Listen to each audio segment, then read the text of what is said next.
To communicate meaning, every language uses a series of building blocks or parts of speech. These parts of speech work together like building blocks to help to communicate meaning. Now, just in case your English grammar is a little bit rusty, we're going to go through some of these parts of speech in English, which will help us to prepare to think about the building blocks, the parts of speech in the Greek language. First, we have verbs.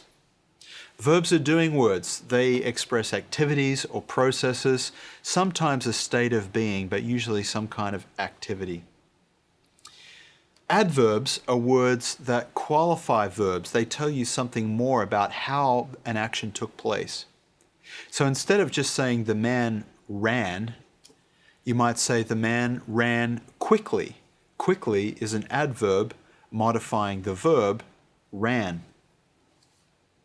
We have nouns. Nouns indicate a person or a thing. So Jesus, that's a noun. Or rock, that is a noun.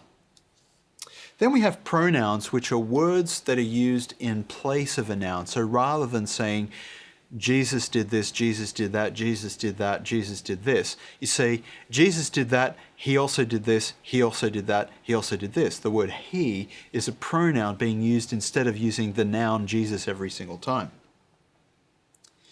Then we have articles. In Greek, we have one article, which is usually translated as the. In English, we have two articles, the definite article, which is the, and the indefinite article, which is a or an apple. That's the indefinite article. But the indefinite article does not exist in Greek.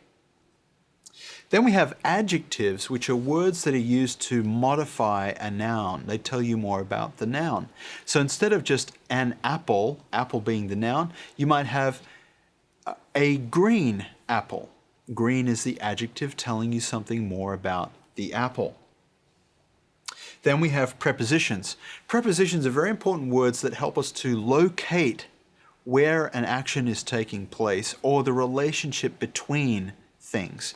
So for example, behind the house, behind is a preposition telling you where something is in relation to something else or where something took place. So if you kick the ball, the kids were kicking the ball behind the house, that's where the action is taking place. Or if you want to say the car is behind the house, that's telling you where one thing is in relation to another. Then we have conjunctions. Conjunctions are connecting words. They connect clauses and sentences together. Words like but or and or however. These are very important words that show us the relationship between sentences and clauses.